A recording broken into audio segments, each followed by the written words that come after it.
Hello, everyone, and welcome to SupplySide Fresh. I'm Julie Johnson, president of HealthFocus International. At HealthFocus, we specialize in nutrition, health, and wellness trends from the consumer perspective. We don't just identify, we deep dive to understand how consumers interact with these trends and what drives them forward. Our insights are primarily drawn from our latest U.S. trend study released early 2025 and conducted every 2 years. Today, we're exploring some of the top trends in the food and beverage industry that all brands need to be aware of. Here's what we're going to touch on. Number one, sustainability and how it's becoming a baseline expectation in consumer choices. Second up is clean eating and trust and transparency, followed by how beverages are becoming boosted and being used as a vehicle for nutrition. And then finally, high impact foods and what's driving this trend towards quality over quantity. So let's dive in. First up, sustainability. Consumers see sustainability as part of health and well-being, not a separate issue. In fact, 74% of U.S. consumers say that a healthy environment is an important contributor to their overall health. Food is central to this issue. It touches land, water, air. Food processing creates pollution and waste and affects overall daily choices. So today's consumer is not just asking, is this product good for me, for my body, for my health? But also, is my choice affecting the planet? Is it impacting what's happening to the world around me? About half of consumers will make sustainable food and beverage choices, assuming it's convenient. So that's the caveat. So making sustainability convenient is critical. The consumer wants it and they connect their health to it, but it needs to be easy for them. Consumers' perspective on how the environment is impacting their health is actually very interesting. They've been increasingly concerned about the environmental impact of the food industry on how their foods are grown, processed, and delivered. They're becoming more educated and more focused on the path their foods take to get to the plate. This is actually great news for manufacturers because they can react and make changes to adapt and counteract that consumer concern. On the other hand, they are less in agreement of the more abstract idea of a product only being healthy if it's healthy for both their body and for the world. They're becoming more educated and they want more practical solutions. They want transparency. They want to be informed about the product journey. They want to place trust in manufacturers to make better choices for the products they produce. And they're expecting manufacturers to deliver, particularly those who are under 50 feel this way. This includes supporting social and community interests as well as environmental interests. And many will pay more for sustainable products, but it's harder to get people to actually change what they buy. So if you see on the right, 30-somethings are most willing to make the switch if a product does not meet their environmental standards. But fewer overall are willing to do so, especially those over 50. And just 21% 65 plus say they'd be willing to make a change if a product does not meet their standards. Sustainability matters, but consumers won't compromise on convenience, as we saw.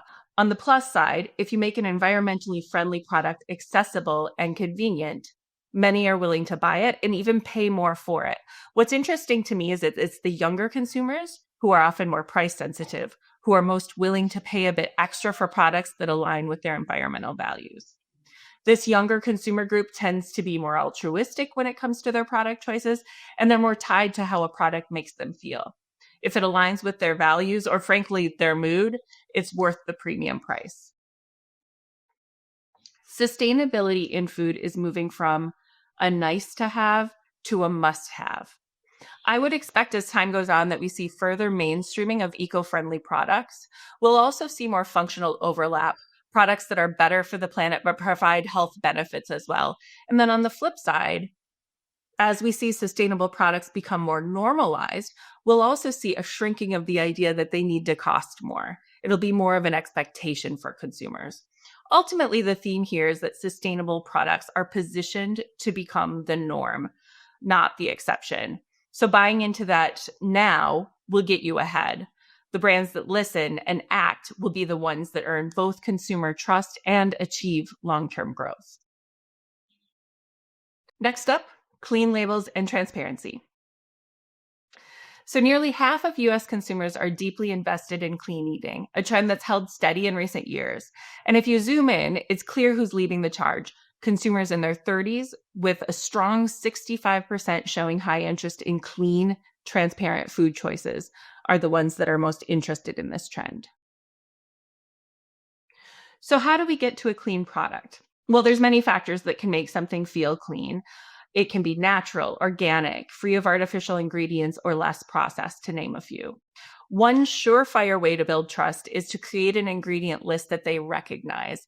Not only does this confirm to the consumer that your product is delivering something clean, but knowing what's in it conveys health, even if not every individual ingredient is actually considered healthy. So I recall a potato chip commercial a few years back highlighting that the potato comes directly from the farm and noting that the product had just three ingredients: salt, oil, and potatoes. They did a really good job of connecting to a desire to know what's in the product, and that, well, chips may not be considered healthy by most, you can feel better about their product because you know exactly what's in the bag and you're making an informed decision.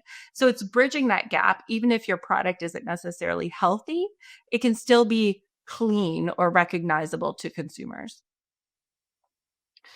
A clean product with recognizable ingredients provides a perfect platform for transparency.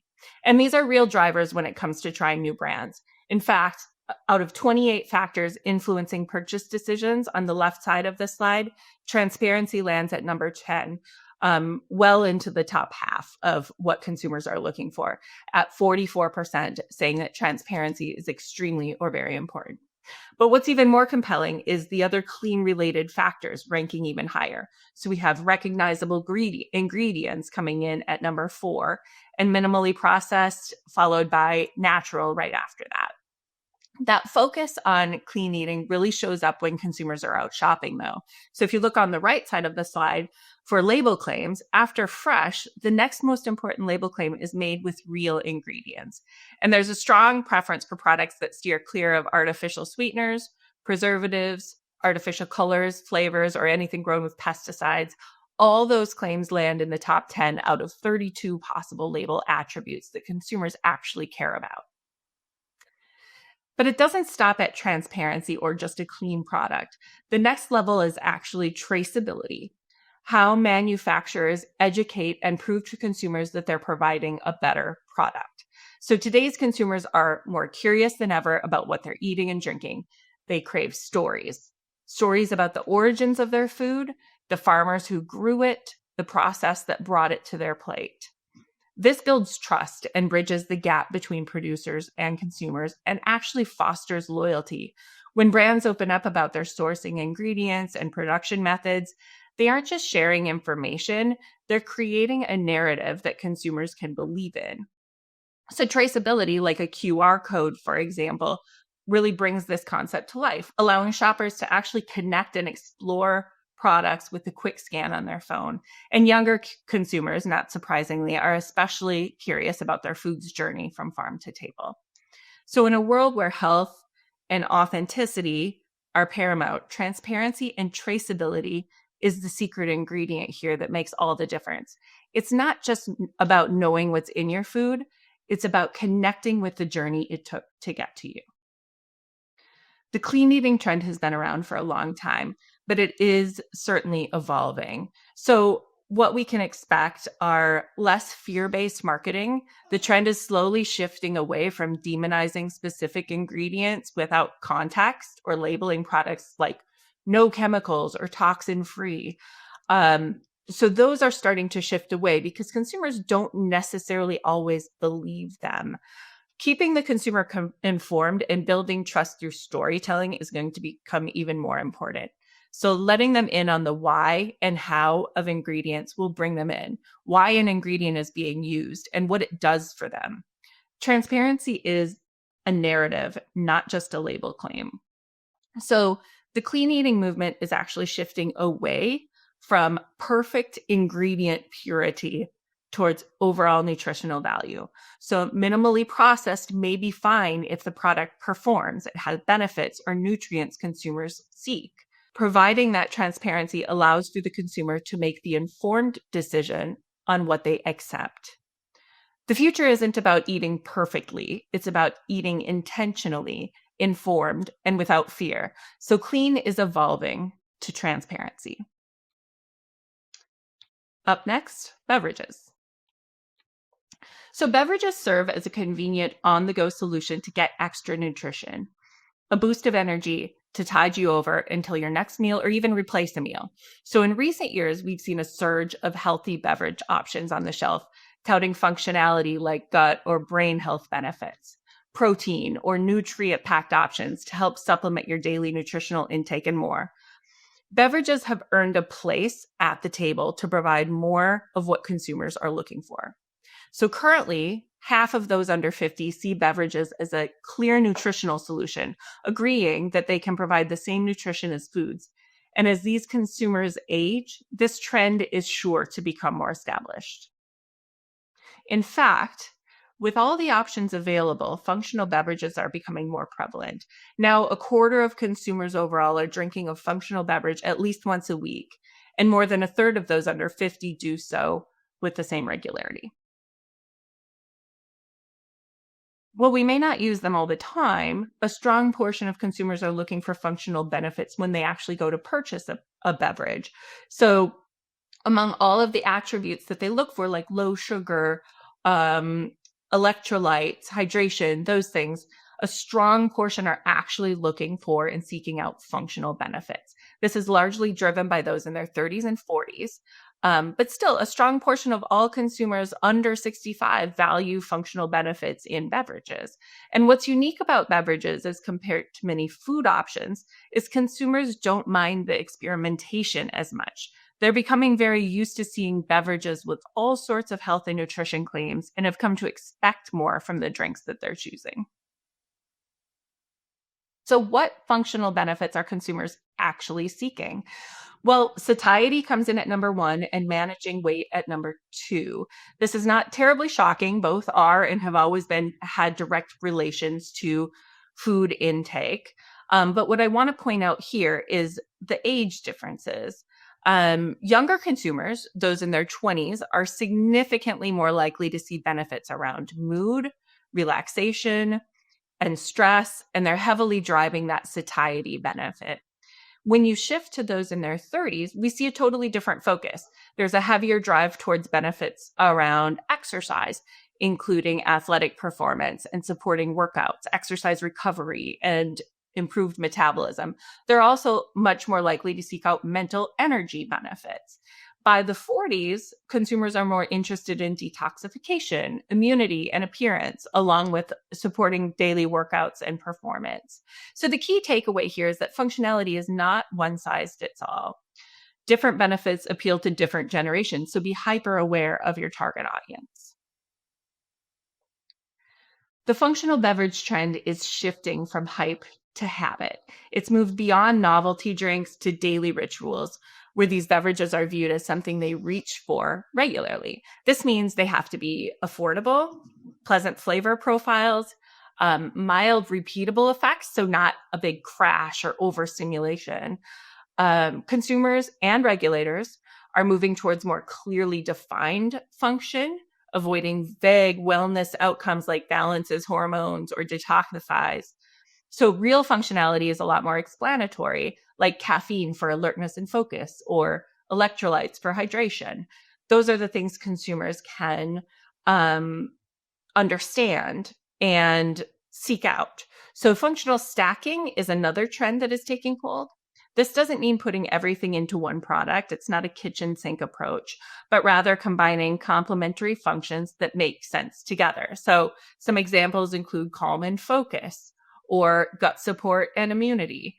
Another thing that's coming up with functional beverages, they're becoming more mainstream and regularly used. And so the formulations need to be more daily life focused rather than for extreme athletes or biohackers. So these include things like lower levels of caffeine, moderate electrolytes, sugar conscious profiles that are geared more towards daily use. So brands designed for repeat regular use with benefits that support real everyday needs are more likely to come out on top of this trend. And finally, High impact foods. Well, the name may say it all. For those who are unfamiliar, high impact foods will deliver essential nutrients efficiently, like protein, fiber, vitamins, and minerals. They may provide a clear functional benefit as well, like sustained energy, gut health, or cognitive support. And we already talked about the consumer's desire for functional benefits. So we know that this is important to consumers in general. These products work even in small or moderate portions, being nutrient dense. They satisfy without being heavy, and they're especially useful when appetite, time, or volume is limited. They provide consistency and habit support, meaning that they're easy to eat on a regular basis. They're familiar, they're affordable, tolerable, versatile. The bottom line is they're accessible foods and they're things people like to eat. So high impact foods don't have to be all of these things, but they also don't have to be perfect, which is why consumers really are adapting to them well. They aren't necessarily clean. They can be processed, they can be fortified, they aren't diet foods. They aren't about restricting, but rather an effective solution for current lifestyles. So let's get back to the consumer and where they're headed. So the story of the consumer food choice isn't just about nutrition. Taste still reigns as the primary driver of what people put into their shopping carts.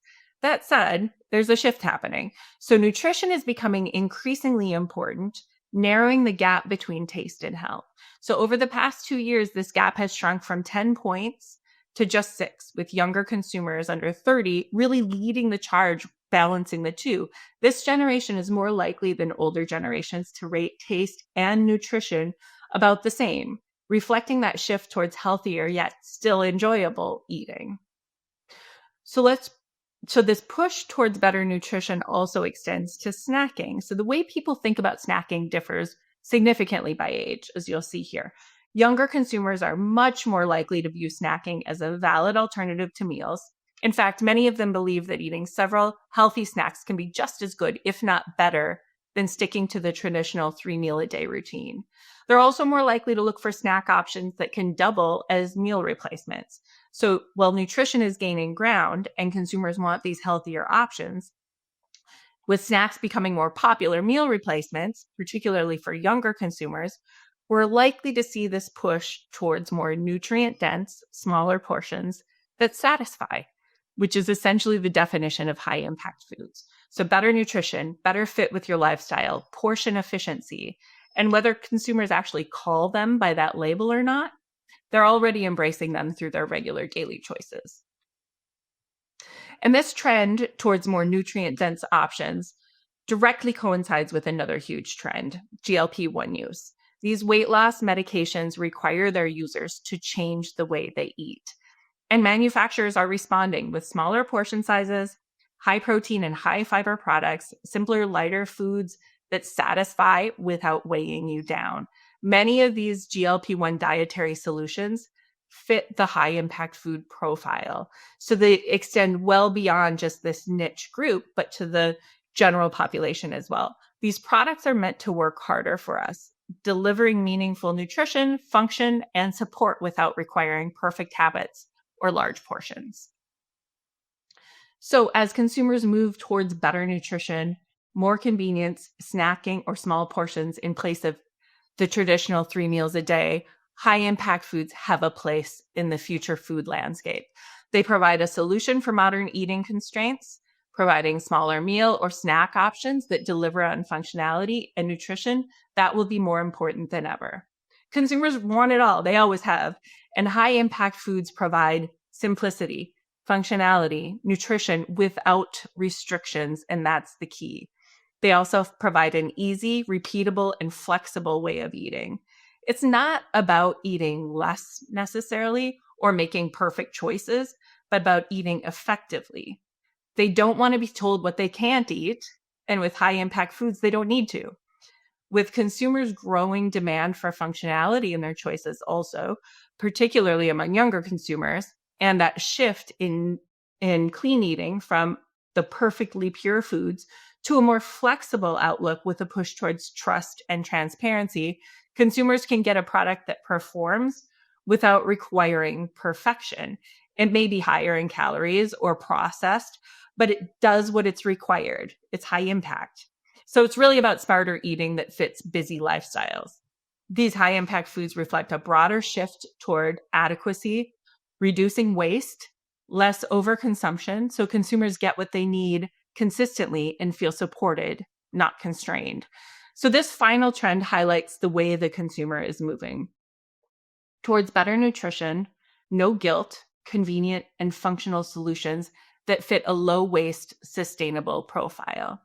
High impact foods are a no rules, I can have it all, no guilt, but still healthy approach to eating, something that consumers, particularly younger ones, are already embracing.